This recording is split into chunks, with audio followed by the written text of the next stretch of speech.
Welcome to Speed City F1 Sunday Night Edition with Jon Massengale, Jonathan Green, and Bob Varsha. Speed City, America's voice of Formula One. Good afternoon or evening, depending on where you are. Welcome to Speed City F1 Sunday Night Edition. This is Jon Massengale. I'm in the studio in Austin, Texas. Balmy, steamy, hot Austin, Texas, with Jonathan Green alongside me and Bob Varsha over Zoom. Jonathan, we'll start with you. How are you, buddy? I'm good. Ever balmy and ever steamy. Yeah. You get outside right now. I did a little car washing today, and I literally had to go in and just take a shower. I was like, I'm completely soaking wet. Oh, yeah. It's ridiculous. Well, luckily, I've been indulging in a swimming pool. Well, that's good. Well, we got lots of motorsports to talk about. Live Indycar today. IMSA wrapping up as we speak. I'm watching it on my phone. There's currently, if this phone is live, 6 minutes to go. And MotoGP this weekend. A Porsche winning? Yeah. They've won everything, haven't they? Yeah. So far? Earl Bamber's winning right now in GTP. My son's team's on the podium as we speak, so we'll see how they do. But we got all that to talk about. We got lots of Formula One stories. Bob, how are you, sir? Where are you, buddy? I'm doing great. I'm at my daughter's place in Baltimore, Maryland, where it's a balmy 93 degrees right now. Uh-huh. And I'm leaving town tomorrow on my Father's Day tour of visiting my kids in all their far-flung locations. And I'll be glad to get out of Baltimore, not because I don't like the town, which I do, but because it's going to be over 100 degrees here. Yeah, big heat wave hitting the north and east of America. Man, but we're sending a bit of Austin weather to them. Well, yeah, just ask Romain Grosjean. He was his fan inside his car broke, and he was about to die in the car. He's got fans now? He brought one with him in the car. Okay, that's good. Yeah, he almost burned up in the car again. Yep, here all week. Tip your waitresses. Let's see. But yeah, by the way, it's the same thing at Watkins Glen. It's like 90-something degrees there. It's and that's 20 degrees that's over far normal. North. Yeah, I know. Normally it's 70-something degrees. Well, mid-Ohio, which the FR and F4 boys in Trans Am were at today. Well done, Matty Brabham. Yep. Were in hot conditions too in mid-Ohio. So it's hot up there. Well, I'm going to start with IndyCar. Yeah. Let's start with some IndyCar because Alex Palou won the race. But it was a nail-biter right up to the very end with both Ganassi cars. Scott Dixon was leading the race for probably the last, 15, 20 laps. And they knew... You've just ruined my Sunday evening. I was saving it. Well, you shouldn't listen to Speed City. You're going to get to... It's a spoiler alert. I have to be here. The chain tells me I do.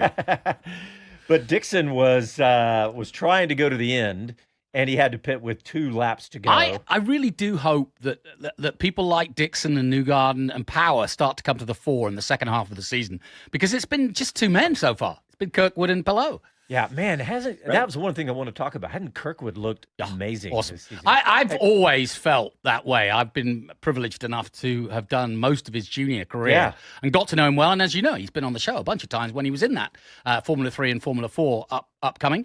And he just looked like the finished article. You just know. Yeah. It's a bit like Palou. You could see signs of it when he arrived. And on the other end of the spectrum, to see Dixon at his age still just punching way above his weight in terms of age and competitiveness. Brilliant. They did a great... Bob, I'm sorry, we're blabbing away over. I'll get you in just a second. Yeah, get him in. But I want to finish with Cal Kirkwood, because they put a graphic up on the screen. I took a screenshot and basically talking about what you're talking about. They said in 2017 Formula 4, he had 9 wins out of 20 races. Yep.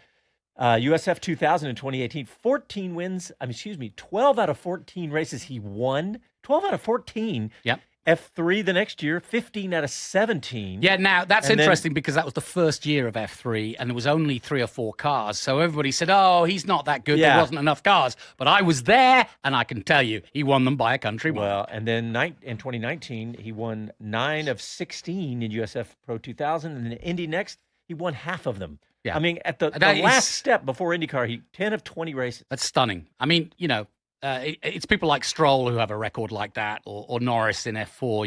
You see these trends. Lindblad's had a very similar. Hey, come on, Bob. What's your take on Indy? Go ahead, Bob. What's my take on which now? Indy.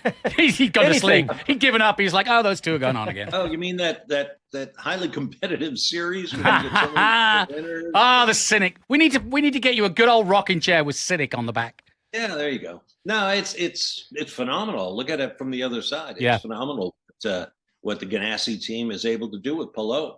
And of course, the backstory to all of that is that Palou didn't look like he was going to be there for a while, and there was a big tussle, and lawsuits were fired, and now here we are. Yeah, it's not dissimilar to Piastri, is it? Y'all go ahead. I'm watching the last lap of this race. It's very much like Piastri. It's bring your inner kid to work day. Oh, wait a minute. I'm not caught up. Or what? Yeah, I am. Okay, good. Whew. Thought I'd missed Do you something. need some help with technology? No. You not from you.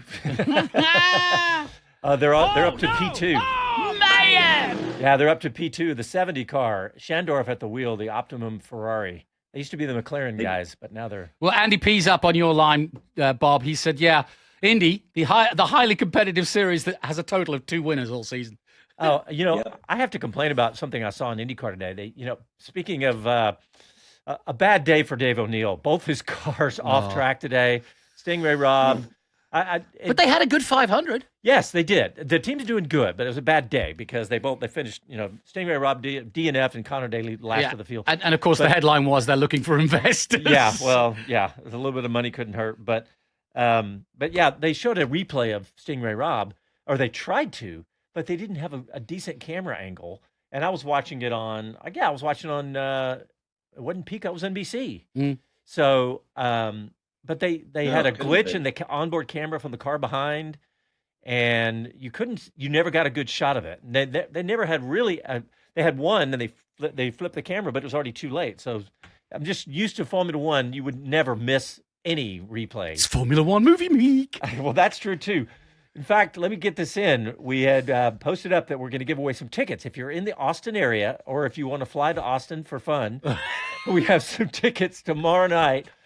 In North Austin that we're going to give away. You go to speedcitypodcast.com/win and enter right there. And I may even announce it tonight. We'll see how many entries are in there. Well, and the other thing is, there is reason to hang out in Austin because we live here, but Brad didn't ask us to the circuit, did he? Yeah, that's right. Last week, we knew this was happening. Yeah, McLaren was testing. Well, we knew McLaren was testing. We didn't know the Pitmeister was in town. We did not know Brad Pitt was going to be here, and they put him in the 2023 car, didn't they? Yeah. Yeah. Hey, Casey, do we have any photos or no? That's right. Nobody had any photos. Literally, there was not a single photo of Brad Pitt. There was just a shot of them in the barbecue, or they said, "Oh, it's sunny today." There was a cryptic social media. Hey, we're in Austin, and it's a sunny day. Spelled SONNY, which is the name of Brad's character. I don't think I've given the movie away there. Very clever. But I would almost guarantee that if you'd gone out to the track there, you wouldn't get Nah. it. Yeah. Nah. There was somebody posted up a social media post of somebody in a McLaren out at COTA, and it was clearly a track day, nobody in the stands, and they said that was him, but I don't know if that was him. So Well, McLaren were there for serious testing as well, weren't they? Yep. I presume. Yep. It looks like what was McLaren testing? I don't know. I don't. Testing their current car. Well, they can't, as you know. But I think it was a tire test for Pirelli, wasn't it? Isn't that what Regan told us? I don't know. Yeah, throw him under the bus, why don't you? Well, I'm not sure that's what it was, but that would kind of make sense, wouldn't it, Bob? Yeah. Mm-hmm. Yes. Sure, Frederick Shandorf in the number 70 Ferrari finished second. Who won? And Porsche. in GTD, Tom Gamble won in the Aston Martin, but in GTP, Tom Bloomquist in the Acura. What? Yeah, that makes sense. Well, I mean, just 2 minutes ago, Earl Bamber in the Cadillac was leading. I mean, literally 2 laps ago. But I don't know what happened. This is not a very good radio show when you're really just throwing out visual taunts. I know. Yeah, hurry up. Let's go. Hey, man, it's not my fault that the race ended while we're on the air. So. Okay. All right. Well, let's see. What else we got? Let's wrap up IndyCar. Any other final thoughts on the race today? It's improving, and I think you'll see more winners. I'd like to see more winners. But generally speaking, Indy is having an uptick since it went to Fox, minus Buxton's white suit. I think it's going in the right direction. IndyCar, Chip Ganassi, like I said, won, but not a good day for Roger Penske. Another did, let me see where Newgarden finished, because if he didn't finish this race, if he did a DNF, which he did not finish the He race. got contact. Yeah, I saw that, but I didn't know if they ever got the car running. That makes 5 DNF in 12 races for Newgarden. And it hadn't done that forever for Penske. Well, 2 of the biggest names in single-seater racing are out of contract at the end of this season. One, George Russell. The other, Will Power. So decisions to be not have anything to do with each other, but they are credible names in the world of motor racing, and both of them are, looking around. And I don't know. I don't know if you believe the rumors about Russell, but I think it's a formality because it was with Hamilton until he decided it wasn't. But Toto's well known for doing his deals in August and September. He's still holding out. Yeah, I'd be for Max. shocked. Well, the question is, where do you go? I know. Yeah, I'm really kind of. Well, joking. that's part of the question. Yeah, I mean, there's no open seat that he might covet. I mean, Mercedes is the place he needs to be right now. Yeah, and I'm sure he'll make it happen. There's rumors about Aston Martin, but I don't know. So, final story on IndyCar: Santino Ferrucci on the podium today, and after the race, he was running around out screaming to the crowd, and somebody threw him a beer. And he grabbed, I think it bounced on the grass. He grabs it and chugs it, chugs the beer after the race from a fan in the stands. Do you know what kind of beer it was? I mean, is it like... It was not a sponsored event. I don't believe. That is very Santino, though. I can see him doing that. And it's very AJ Foyt, too. They have to pop it. I think he popped it. In fact, Casey, there's a link. So. God knows what might be in there if it was already open. Oh, gosh. There's a link. It's on social media. No, he actually caught it. He did catch it. Literally caught it. Let's see if I can see what kind of beer it is. It's a Miller Lite, I think. There you go. I think. But I mean, don't you love this? Whether you love him or hate him, no, I love having him. This is what Indy needs right now. Is some down home town, some personalities. Well, we've said this 1,000 times. Motor racing can be boring. It's about the personalities. You've got to bring them out, and you've got to put some rivalries together, and you've got to, and TV makes it worse, because I was watching the FR today with my folks. For sure, sorry. I was watching it with my folks, and that is really good. Isn't that hilarious? That is really good. Ha ha! Nice work, Santino. That is great. I love that he did that. Yeah. See, now that's going to warm you to the fans. They're going to go home tonight and go, he's the best. So now that I see that the label was showing and that he caught it, I'm thinking maybe this was planned by Miller Lite. His brother. Yeah, that's exactly. How did he go? Santino. He was third. Oh, that's brilliant. Good result. Think about that. That's AJ Foyt, Yeah. Felix Rosenqvist second. Kirkwood, again, finished fourth. Uh-huh. Armstrong, who was battling with Stingray Robb. I think there was some contact there is why the other car for Junko Solinger for Dave O'Neill's team, they had a run-in with Marcus Armstrong. Man, all these kids that you have introduced us to through F3, F4, Marcus Armstrong. Well, it's full of them now. Indy is full of them. Indy next is even more. We got Hedge and Foster, who's pole. I don't know how he finished, but we've got about 4 or 5 guys. Kyle Collette was in there too. Liam Skeets. I'm really enjoying watching. Skeets? Is that his nickname? No, his real name is Liam Skeets. Okay. I knew a guy in high school. His name was Skeeter. No, that's not the same. All right, let's get a quick break in. You're listening to Sunday Night with Speed City. Back after these messages.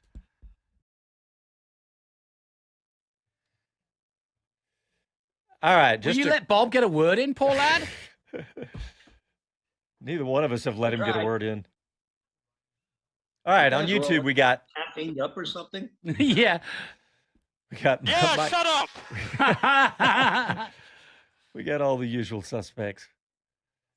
Let's see. What does anybody got to talk about here? Kevin Kelly, dude, lots of live racing, and it's freaking hot here in Arkansas. Yeah, it's hot everywhere today. I like apparently. my poll says it makes good. You're rambling. He says it makes good YouTube because I said it's not visual.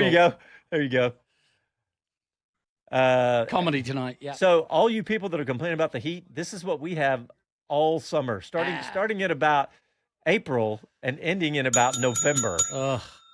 Austin hot. And that's not an exaggeration. We get plenty of this heat in April and November. Texas, baby. Yeah, baby. Wesman, he says, Porsche very much lost the Nürburgring 24 today. What happened at that? I didn't see that. Our didn't good buddy see- Jeff's there. How could you keep up with everything this No, you weekend? couldn't. All right, coming back.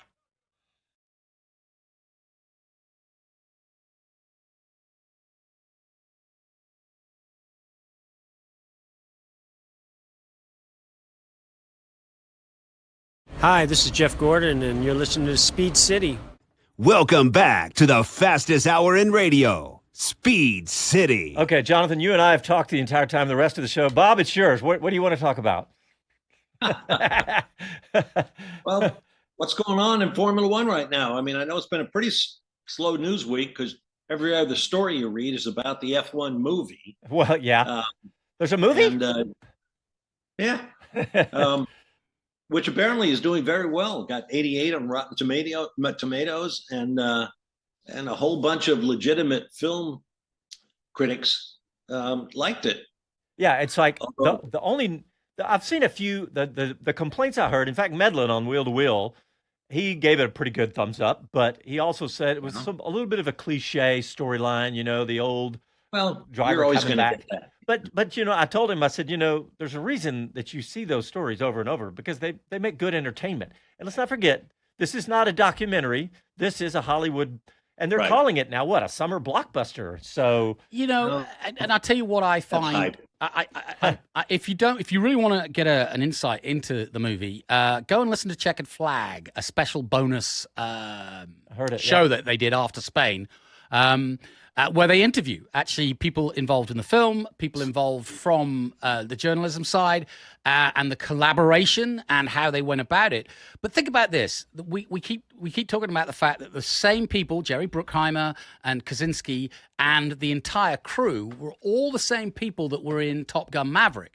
Now, when you have got the U.S. military stroke Air Force behind you, and you're out in the middle of the sea, then you've got full control of your area and space, right?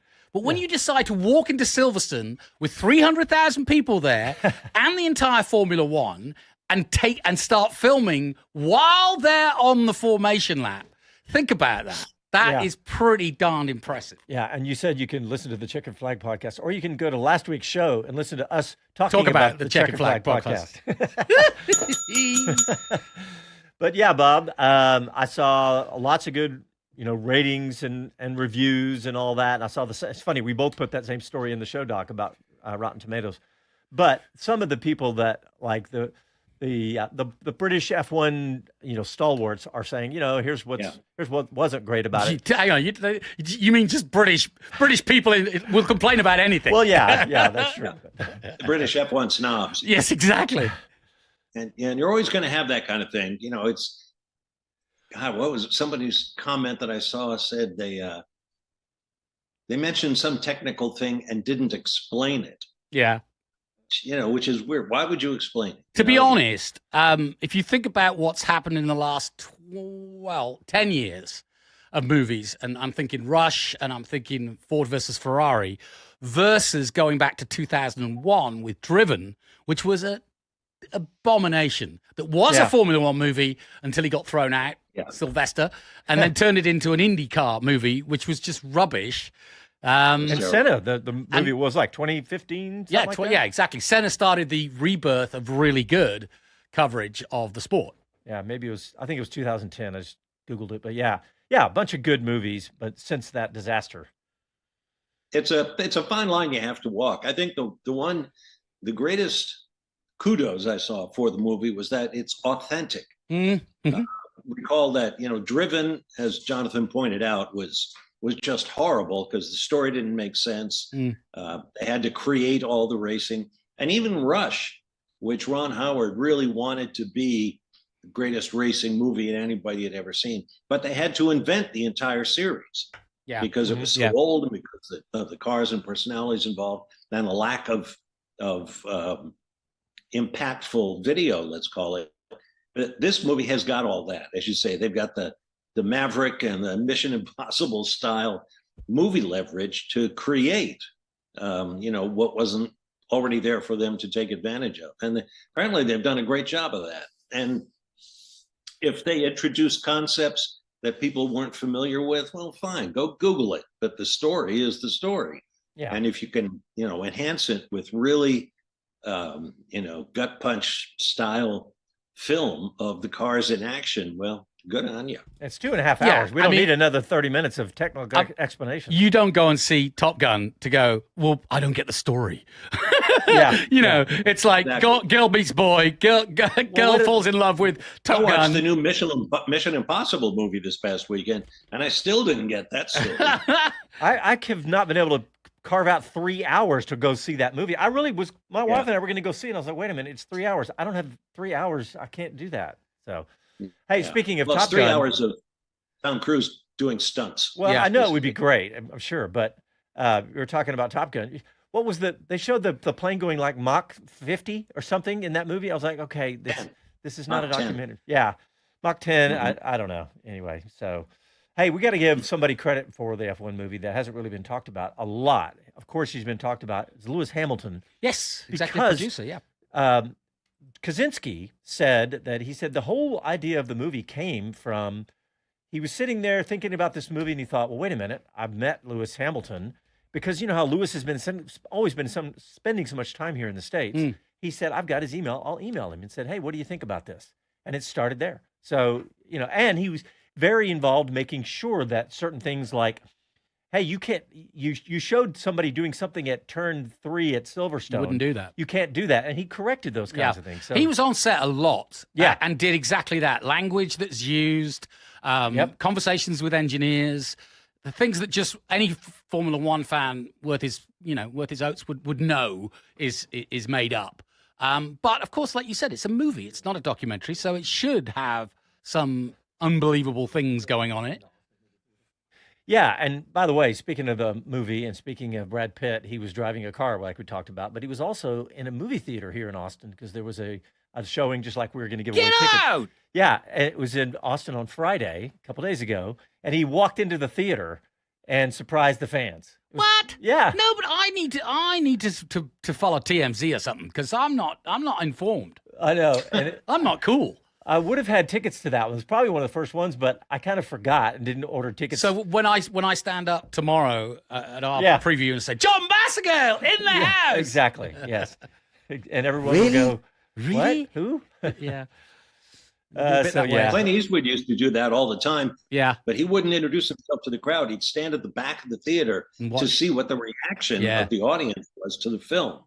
And that may have been Brad Pitt's original idea. But then, hey, if I can get the kudos from the crowd, why not go run up there on the stage? I have to say, when you put him next to George Russell, I've seen all the premiere photos and stuff, and Charles Leclerc. Yeah, for a 61-year-old, he doesn't look bad, does he? Yeah. I was actually what I thought you were going to say. I thought he was taller because I guess Russell's pretty tall, 5'11" or something. So would that make Brad Pitt the second oldest F1 driver to take on COTA after Mario? Yeah. Oh, yeah.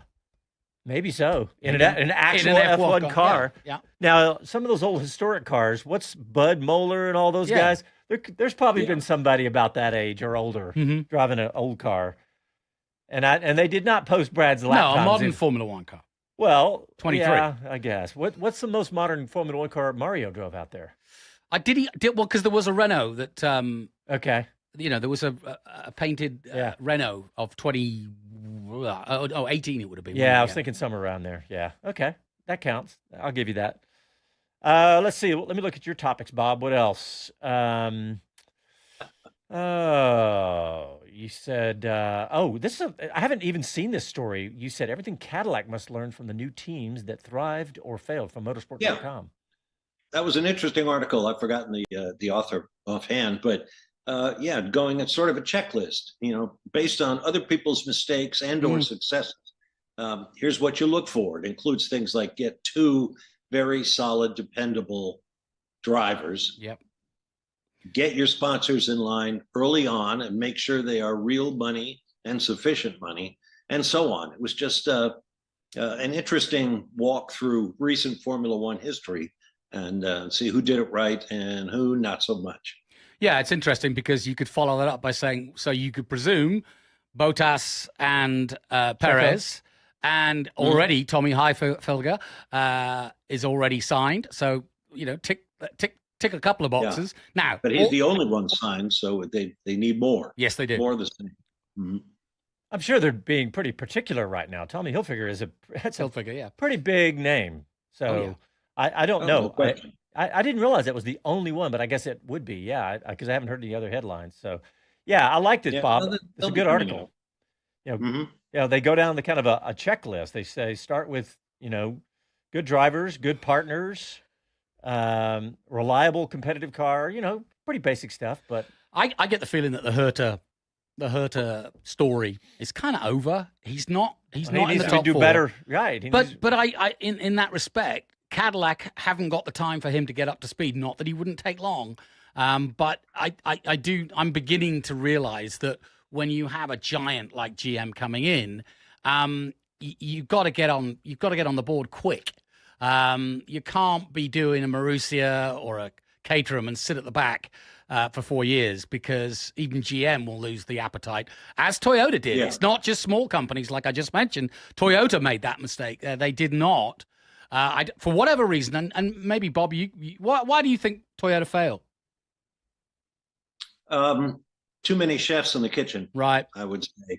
Yeah. The Japanese, God love them, like to do things by committee. And as we all know, look at any Formula One team on the grid, and nobody does things by committee except possibly Alpine, and look at where they are right now. Yeah.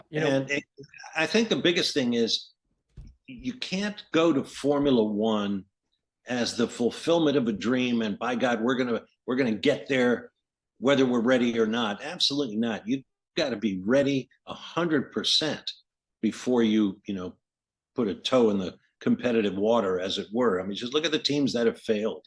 They either did not have the money, they didn't have the technology, they tried to do something really weird and it blew up in their faces.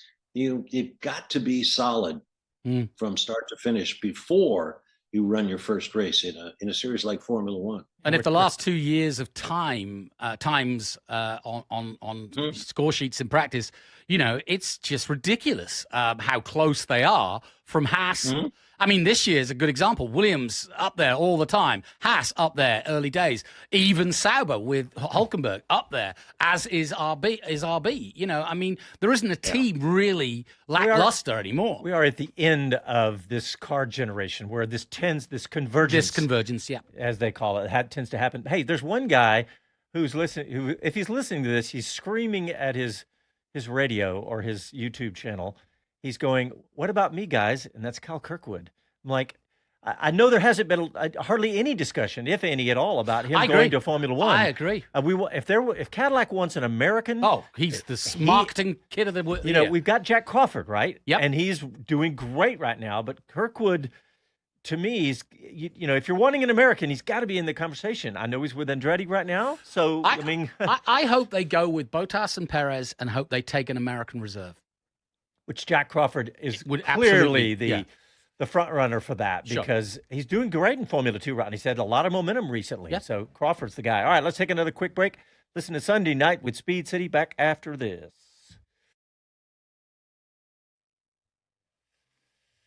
Okay, YouTubers, what's happening? Mike Bowles says comedy tonight. I guess it was most of the first segment. Mugello and MotoGP was a lot of fun, especially early. Man, I don't think. And did you watch it? I didn't watch it. Bob? I'm going to watch it tonight. Well, tomorrow probably. Yeah, I did not get to see it. Marquez. Looks like Marquez is up to his old tricks. Yeah. Yeah. He's winning everything. What was the stat? 93 for the 93? Yeah. Well, he's won 8 of the 9 sprint races alone. 93. No, was it one, wins? 93? Marquez 93. I don't know, because they said a stat 93 for 93 poles or wins or something. I'll see if we can find that. But considering people thought his career was over after he hurt his arm, that's pretty impressive. I know. Stuff. I know. I really did. I remember watching that crash at Jerez live and thinking, he'll be all right. Be back in a couple of weeks. And he was not. I can't believe Andy P is saying this. He says, "I'm excited for the crossover effect, seeing F1 and U.S. culture Something, if you asked me 20 years ago, something I would have said is impossible. Andy, stand by.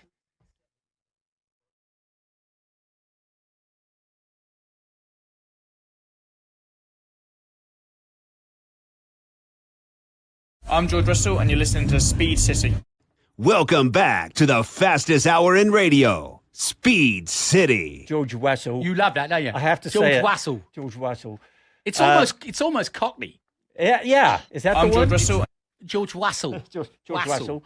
What? I'm George Russell. Yeah, exactly. It's a little bit like Dave's. A little bit. Well, and it is. It's a London. It's an East London, not Cockney, but it's that part of the country, and it does have that lilt to it. Yeah. All right. So It's such a waste of time. It's very childish. Yeah, Really annoying. That's true, Max.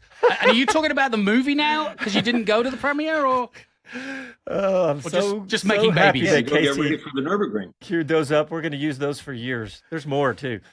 So while we were talking earlier about the F1 movie and about Cadillac, I was thinking something that I've thought about this last week a bunch is that watching the red carpet movie in New York and watching how America has embraced Formula Yeah. One, I was thinking if somebody were to get dropped in, let's say an F1 fan from more than a decade ago, 15, Andy P on YouTube says 20 years ago, you drop them in, believe it. they wouldn't believe it. Well, they wouldn't believe it. Me and Bob can attest to that because back in the 90s, right. we were selling it as hard as we could. And I reckon our audience was probably 200,000. Hey, it wasn't much better when I first started because in 2012, we had a little bump because of COTA by about 2015, right before Drive to Survive 16, 17. I mean, look, let's face it, COTA was struggling. There were rumors of selling it. Yep. And ABC, now ABC would show the Indy race live and Monaco live, right, Bob? Something like that? Yes. Mm-hmm. So Well, times have changed. wow, it's You amazing. know, the thing that surprised me about New York and kind of tails into this discussion about the growth of Formula One. Here you had, 14 of the 20 Formula One drivers right there in New York City, media capital of the world. You didn't see one of them on, The Late Show or somebody's weekend news program or something like that. Yeah. I was surprised by that. If Dave Letterman was still on the air, I guarantee you'd have had George Russell on The Late Show. Yeah. Did y'all see Dave Letterman on one of the CBS shows get interviewed all about IndyCar? It was really good. Yeah, I did. He talked about how he got started when he was a kid, growing up in Indy. I mean, look, that's all you got to say. But he said, talked about how they used to go to the races and everything as a kid. It's no wonder he bought a team. Oh, yeah, it's a boyhood dream. You got the money. Hey, Bob, speaking of, you talk about the momentum, this topic that we're on, and last week, I should say, the Canadian Grand Prix set another viewing record on ABC. So they averaged 1.9 million viewers for the race portion of the broadcast, the largest audience ever for that event on U.S. television, which has happened a bunch of times. It says this was up from last year's 1.8 million, which last year was a record. And it also gathered 854,000 in the ages of 18 to 49, which Formula One is killing it. They didn't say the female side of that, but they're also killing it. And of the 9 F1 races held so far this season, all of them except Miami have seen year-over-year viewership increases. And 5 of the 9, Australia, China, Monaco, Spain, and Canada, scored event record audiences. And the only reason Miami, because they had the first year, they had huge numbers. They beat NASCAR that year, 22, I guess it was. But the audience for the Monaco Grand Prix was the 3rd largest audience ever for an F1 race on U.S. television. I think one stat I read was 44% of the sort of 18 to 39-year-old are female. I remember 44. That's the number I was thinking too. Yeah. But get this. So the season-to-date average over this year over last year is up 16% over the full season of last year. It's only up 6% over this year to date. And there has been some advantages. There may have been 1 or 2 that were on ABC instead of ESPN this year, but still the momentum is still, we had 2018 to 2023 was meteoric on ESPN. The ratings were just insane. And they leveled off a little bit after Max started, after Max won literally everything and Red Bull won everything in 23. leveled off, but it's back up again last year, and it's back up again this year. So. Well, that's I mean, when you get a domination like Max or like Vettel, of course, yeah. It does wane. But this year, obviously, we've really got a season to remember, because either way, the McLarens are going to go head to head, and it's certainly not a decided factor, because I tell you what, for whatever it's worth, Verstappen's hanging in there, Russell's starting to win, and others could as well. Yep. All right, a couple more F1 stories. Jonathan, you put this one in about F1 fire the head of sustainability, diversity, and inclusion. Yeah, in their latest. Yeah, is it? Well, I guess my question is it another dagger in the side for Ben Suleiman, or are we seeing a bit of movement that might help him by firing the right people? I don't know. I'm not a big fan of him, but it doesn't bode well when you're firing sustainability, especially diversity and inclusion. I mean, I know that's diversity and inclusion is something that is quite a hot topic here in the States at the moment. But sustainability has been, if you think about Cadillac's entry and the whole Andretti story, the sustainability factor, they had to write volumes to get on the grid. So to fire the guy whose job it is to maintain that, or we used to have a sustainability officer at COTA, and he won prizes for it. Edgar, Edgar Ferrara. So that's why I think there's more to it than that.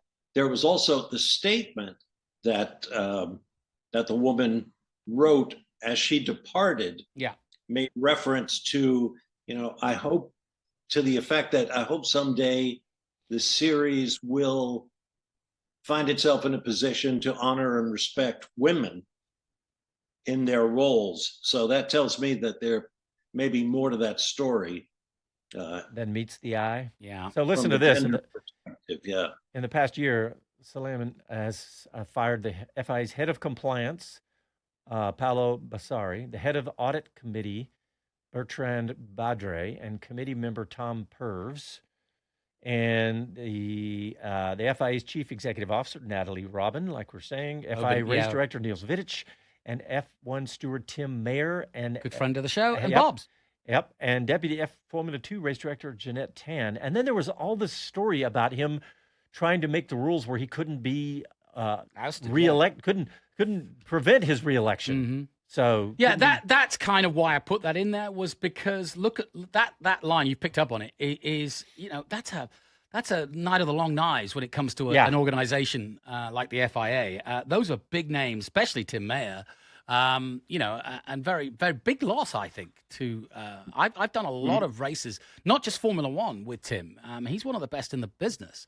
Rallycross, you name it. I've done a lot of stuff with him, and I know Bob knows him well too, but big loss to the sport.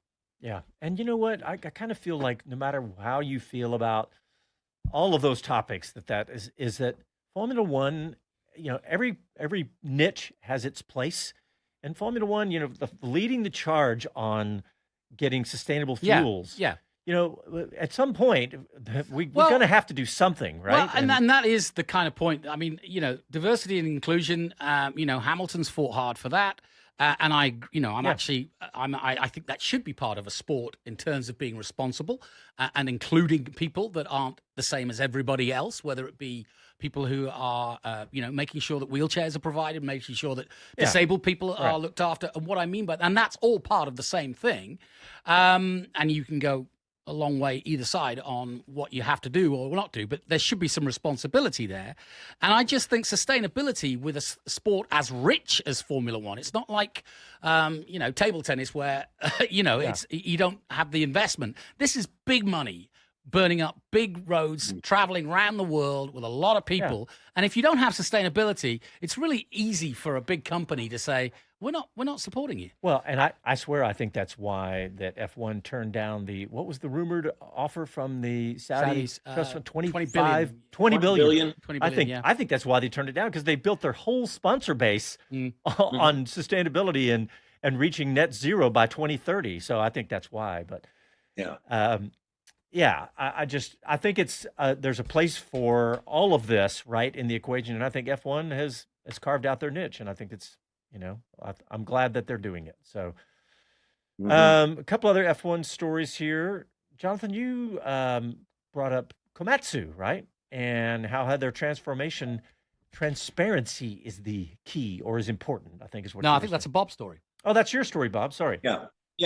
Well, it was a lengthy interview with Ayo Komatsu about the turnaround that the team has achieved this year.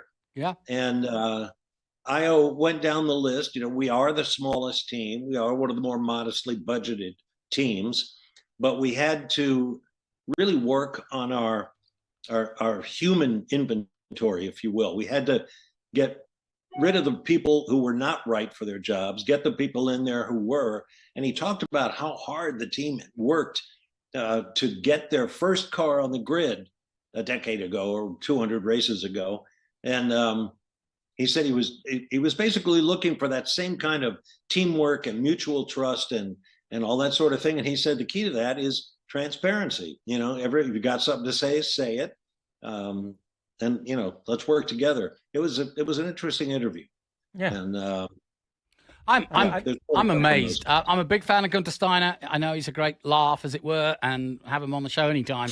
But what Ayo has done with that team, since, let's face it, getting it by surprise, I think, has been second to nothing. I mean, it's been brilliant. And his way of enculturating himself into the team, now I think he was well respected already, but to be a team principal, you have to carry a big, as Bob was talking about, the Japanese tend to do it by committee, and he isn't. He's leading, and he's brought Toyota on board. I think that will grow. There's a lot of really cool stuff going on at Haas. He talked about life in the midfield. He said there almost is no midfield now. There's the big four, and then there's the six more, and really nobody is the tail end Charlie. Nobody Sauber was until they started scoring. Everybody. Yeah. Yep. Yeah. Well, everybody is scoring to some degree, but more importantly than the budget. Did I actually say that? Is no such thing, Bob. The times, how close the times are. Yeah. You look at the grid, race after race after race, and it's tenths of a second. And so the fight to find those tenths of a second has to be, knives out. You've got to find it. It's got to happen, or you're going to embarrass yourself. Jonathan, you talked about Gunther Steiner. I think what they've done, I think what Gunther's skill sets are totally different from what Ayo Komatsu's were. Yeah. You couldn't. Oh, no I question. mean, you needed Gunther Steiner. Yes. I mean, he kept that. He got it was. He brought it from nothing to where it was. He kept it afloat, going to get money from Uralkali and all that stuff. He made the team what it was, but it took the skill sets of Ayo Komatsu to take it to where it is now the last two seasons. And I just wonder if maybe you could have, I know he and Gene were banging heads. I thought maybe if there's a way to, hey, well, let's move you to another role, but every relationship runs its course usually. And I agree totally. I mean, when you look at the background from Jaguar to running rally teams as well, Gunther's done a lot in motorsport. In fact, a good story this week, he is in talks potentially of getting involved with a MotoGP team. Yeah, I saw that. With Poncharal. Which would make things really interesting. Of course, that led to a conversation about, we'll do right to survive and have Gunther as the star. But that's not that far-fetched, to be honest. Yeah, true. All right, well, let's get our last break in real quick. You're listening to Sunday Night with Speed City, and we'll be back after these messages.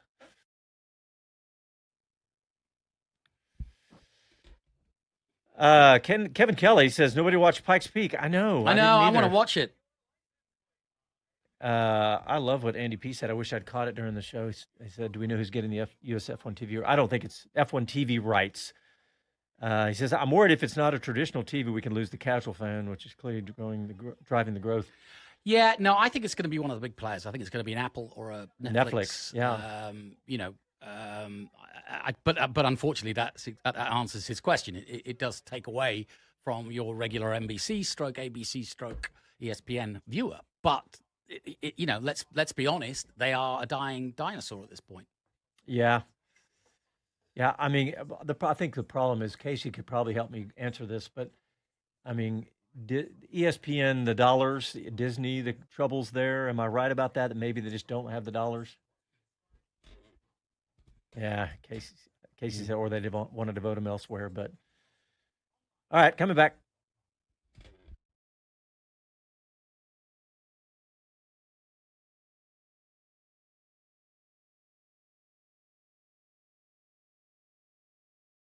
Hello to everyone. This is Gunther Steiner. This is Speed City.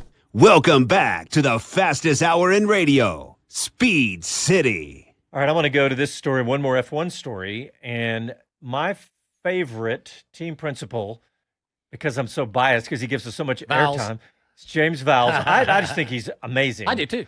And he got a contract extension. Did you see that? Yes, I did see that. Till 32, right? Yeah, and I just think I think, honestly, that's a no-brainer. That can only help Williams continue what they're doing. Yeah, it's a no-brainer. I'm looking for the Agreed. date. Well, you guys agree? You know, it's a similar parallel with James Vowles and Toto Wolff. You know, he learned from the master and has stepped out of the shadow and is doing one hell of a job with Williams. You know, he's the 5th longest serving team principal on the grid, behind only Horner, Wolff, Stella, and Vasseur.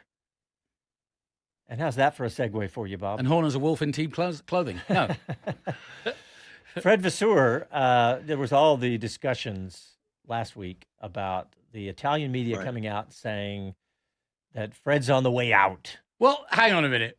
Sorry, but I know you're not as old and wizened as me and Bob on this, but that's round 5 of every Formula One season for the last 50 years. Is that you know?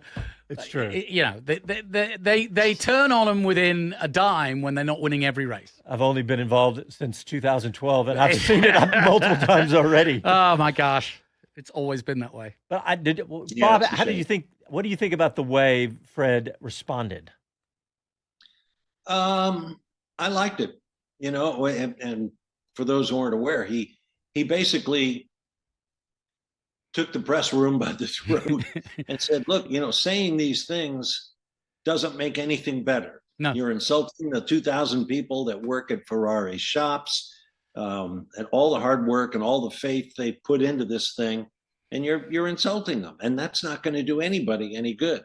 You know, you've just got to let us do our work, and then we'll get on with it. I thought he had a very strong message. You know, behind that, goofy's not the right word, but the amusing Fred Vasseur that we've known for years in various teams also has a lot of steel in his spine, and he is, you know, not going to sit back and be pushed around. He doesn't have to do Formula One. I'm sure he made his money and he can sail off to the sunset if he wanted to.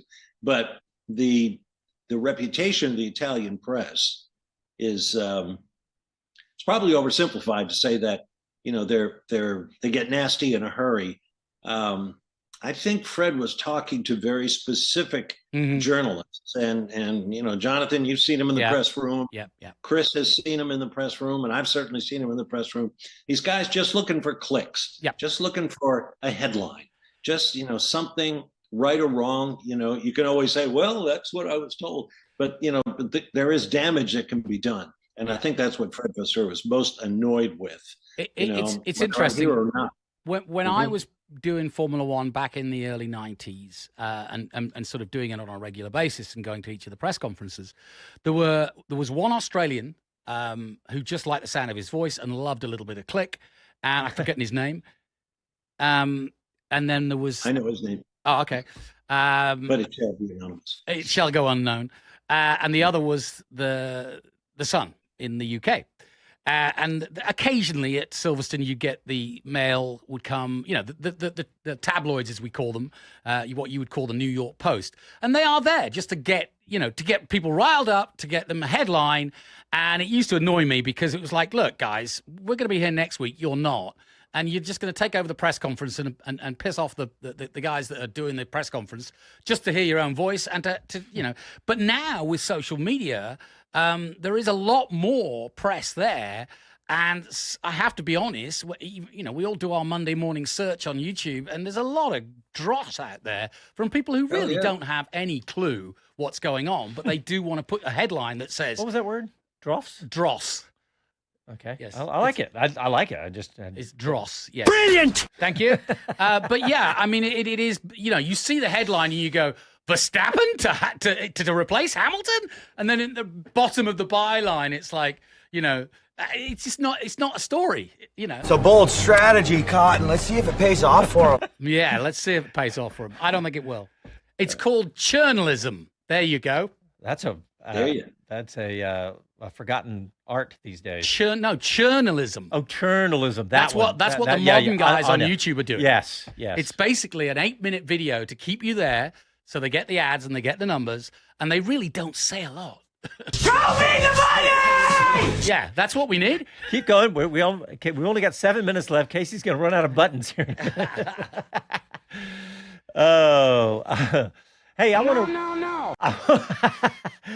I want to read you guys. I got an email. I met a young female here in Austin a few years ago, and she loves Formula One. And she sent me an email, and she was talking about.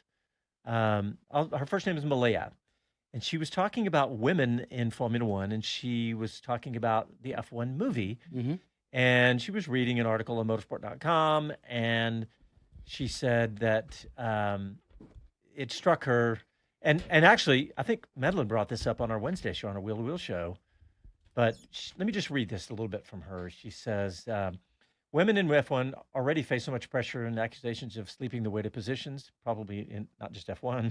This movie is also supposed to be a representation of what actually happens in Formula One, and adding this plot makes it seem like this sort of thing happens all the time. And the plot being a little bit of spoiler alert, but there is a romance, and actually it's in the trailer, between Brad Pitt's character, Sonny Hayes, and the female... Mrs. Wolf. No. Yeah. or the equivalent. Yeah. And she just said, I understand that movies need some sort of romance aspect to do well, but the love interest would be working in F1 seemed completely unnecessary. It felt like the entire reason they had a woman in a leadership position was to have this romantic side plot. Yeah, and only she can, judge that. We can't Exactly. very easily. And yes, what is a movie without some sort of romantic interest, from Top Gun to every movie that you've ever seen? And likewise, leading ladies have always been there because of the love interest. It's changing, and there has been a ceiling broken by many great actresses, and they continue to do so. But unfortunately, if you make it simplistic, that's often what it boils down to. And so I can only apologize on behalf of the filmmakers to her. But it doesn't surprise me. But I get her point.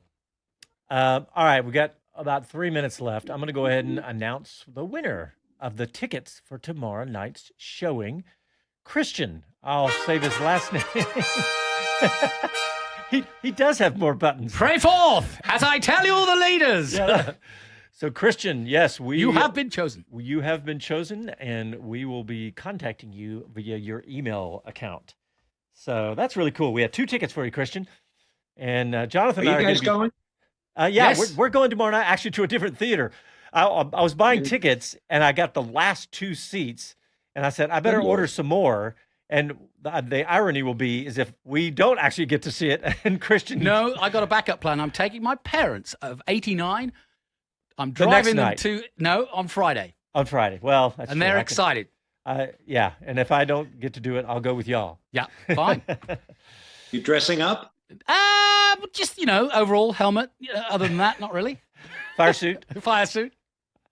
Hey, little bit of update, Young Guns update. We had a clip. We had a clip. That's okay. Yep. I want to mention that Jet Bowling moved to 3rd in the championship. But his big story is that he signed with David Brabham. I was going to run that video, but don't worry. I'll put it out on YouTube. Yeah. Big story for him, but a big weekend for him at Mid-Ohio. Another good story, another Texan. Same team, ironically, but in F4, Cooper Shipman. One for the future, folks. Just 16 years of age. He is now leading and is a rookie of Formula 4. You mentioned Kirkwood. This is where it begins. Yep. And if you've been listening to this show since 2012... Yep.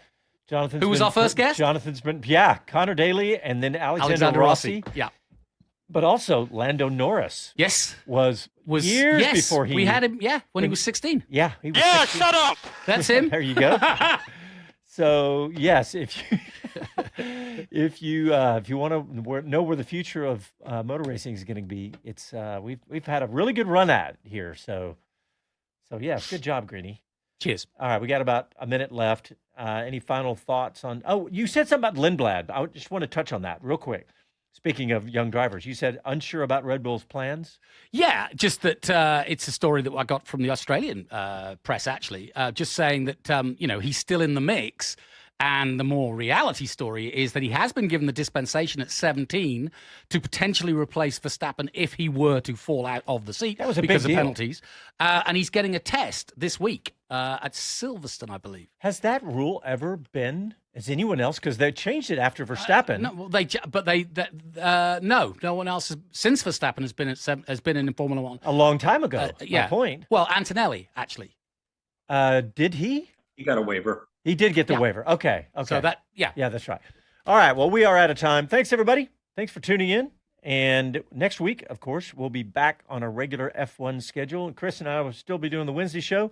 Go to our website, speedcitybroadcast.com, and you can find all of that. Thanks, y'all. We'll talk to you next week. Happy trails.